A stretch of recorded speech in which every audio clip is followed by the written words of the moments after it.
Kalau kita bicara di dunia, kita disidang oleh orang, ada salah, kemudian hakim sidang kita.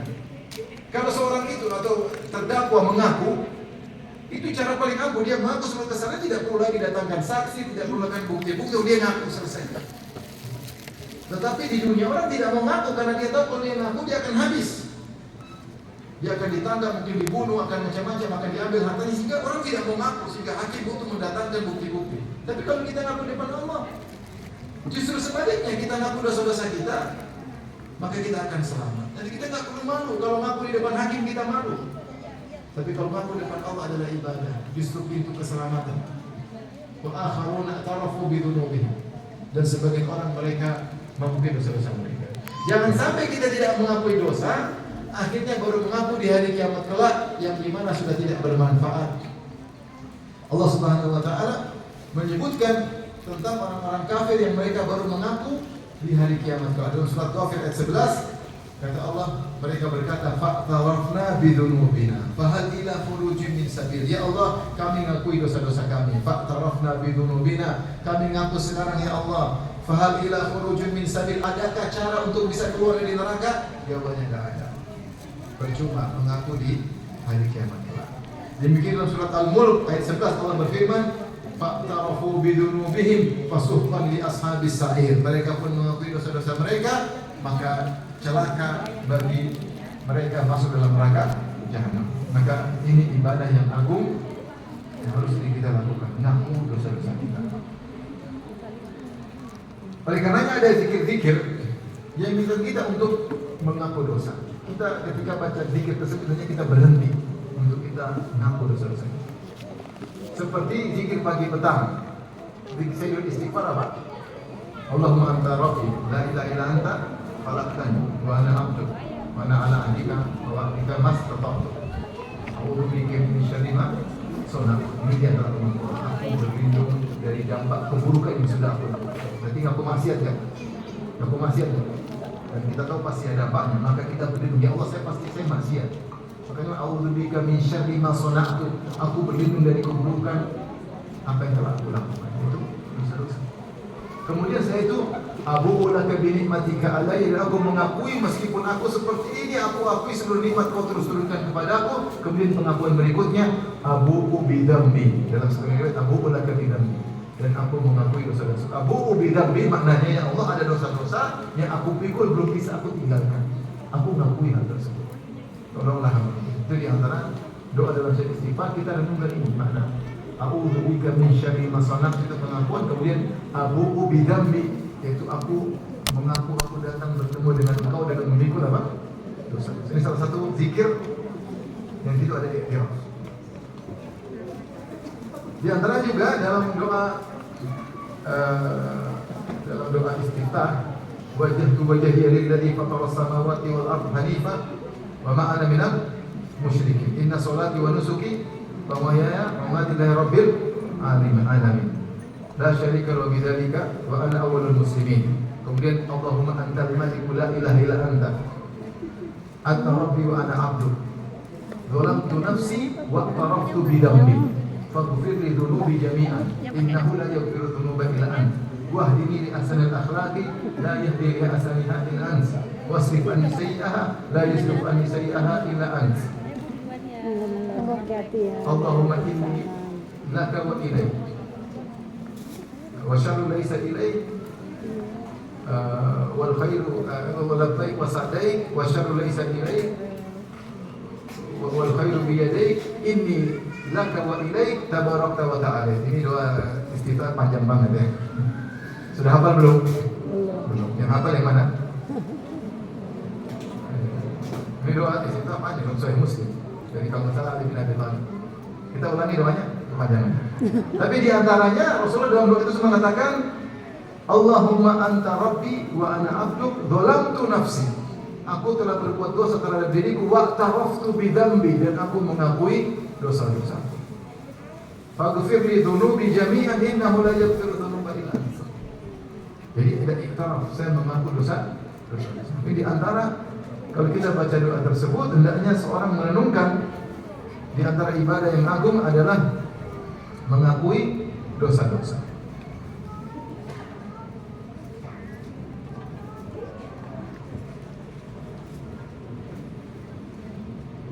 mengakui dosa-dosa. Oleh karenanya itu yang dilakukan oleh para nabi, mereka mengakui dosa-dosa mereka. Seperti Nabi Adam ketika bertobat dia mengatakan apa? Rabbana dzalamna anfusana. Ya Rabb kami telah menzalimi diri kami. Wa in lam taghfir lana wa tarhamna lanakunanna minal khasirin. Kalau kau tidak merahmati kami dan mengampuni kami termasuk orang yang merugi.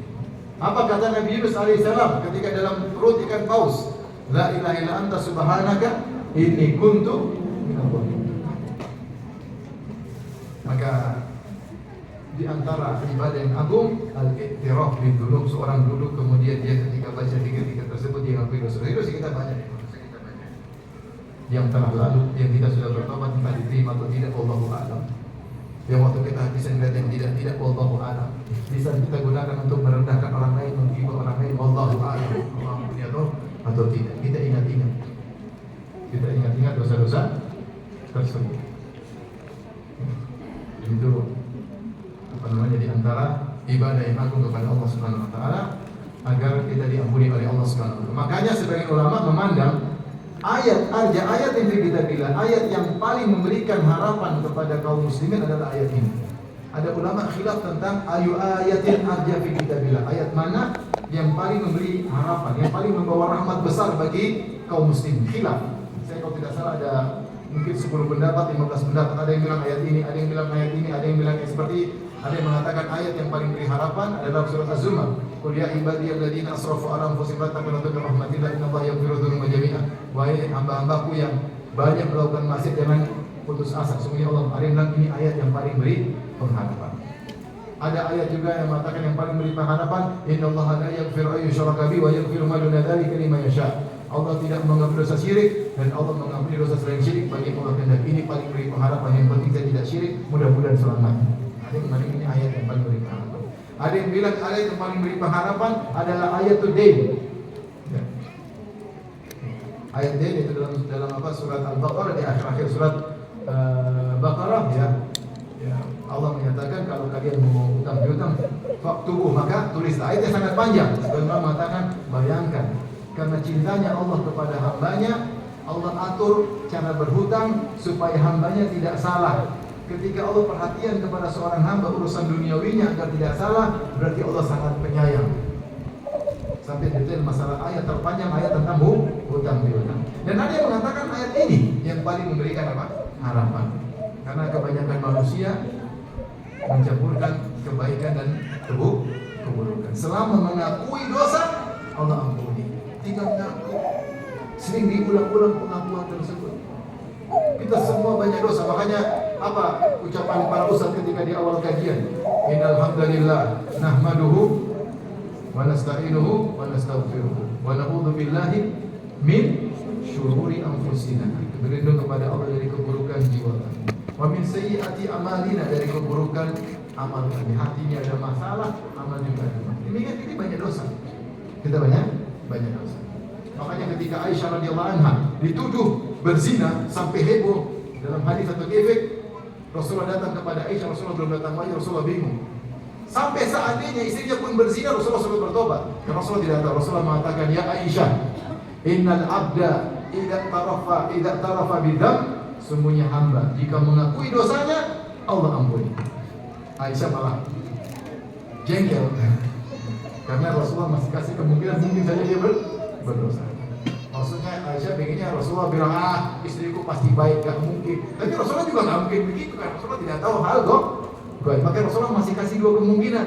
Kasih Rasulullah, ya Aisyah, kalau kau benar, sayubari'ukillah, Allah akan bilang engkau kalau kau benar. Tapi kalau kau salah, ngaku saja. Sesungguhnya orang yang ngaku akan diampuni oleh Allah. Maka Aisyah pun marah, kata Aisyah, ya ayah, bantah Nabi. Wahai ibu, bantah Nabi. Tapi intinya Rasulullah mengatakan, kalau kau berdosa mengaku. Ini bayangkan kalau waliyadzubillah, maksudnya ada kondisi seorang istri Nabi berzina. Kalau dia bertobat, diterima oleh Allah tidak? Diterima dari istri Nabi. Jadi dia ngaku bertobat. Maka ini adalah ibadah yang perlu kita renungkan. Sering-sering kita ingat dosa-dosa kita. Jangan lupakan dosa-dosa kita. Manusia sering suudzon sama orang, husnudzon sama diri sendiri. Kalau kita balik, seringlah kita suudzon sama diri sendiri, husnudzon sama orang Dia tercara suzon sama dia, kita banyak dosa. Dosa kita ini banyak. Kalau mau di total berapa jam kita berdosa banyak. Allahnya makin kesini mundur. Demikian para hadirin dan hadirat yang Allah Subhanahu wa taala, apa yang saya sampaikan semoga ini menjadi muhasabah renungan bagi kita semua agar kita ngerem kalau berdosa segera bertobat kepada Allah. Waktu terus berjalan, umur semakin habis, waktu pertemuan kita dengan Allah semakin cepat. Kemarin saya waktu masih pengajian di Jakarta Barat, ada kawan usianya sudah 71. Dia bilang, Ustaz, kemarin kawan kita dia di masjid dan di besan kami dulu sampai 3 pagi petang dan masih ketawa-ketawa. Di sholat subuh kami berzikir, setelah zikir kami makan sarapan, masih ketawa-ketawa Ustaz. Dia pulang ke rumah, mungkin 15 menit kepalanya pusing, langsung meninggal. Tidak ada tanda-tanda bakalan meninggal. Saya bilang alhamdulillah. Orang itu husnul khatimah. Karena husnul khatimah bisa habis sholat subuh berjamaah. Tidak banyak bertanya. Yang penting bagi kita bukan mati tidak mati karena kita semua mati. Yang penting adalah bagaimana matinya kita. Yang penting. Bagaimana cara kita mau mati tabrak mobil, mau mati sakit, mau mati dalam jihad, mau mati mati diadakan. Tapi yang penting bagaimana cara kita meninggal. Makanya sering kita bertobat dan beriktiraf mengakui dosa-dosa kita. Wallahu ta'ala a'lam bishawab. Kalau yang bertanya saya persilahkan. Kalau tidak, alhamdulillah. Kalau bisa saya ingin meninggal di masjid. Ya, yang maju. Itu akhirnya pingsan terus malam itu saya kan kemarin boncengan terus ke masjid. Begitu paginya subuh terus malamnya apakah termasuk dosa ketika sudah enggak saya mengutamakan untuk membeli rumah daripada untuk mendaftar Furoda? Itu pun pada saat itu jika dikurs uang itu cukup untuk Furoda saya bersama istri. Tapi setelah untuk membeli uang saya sudah nggak cukup lagi untuk belanja. Sudah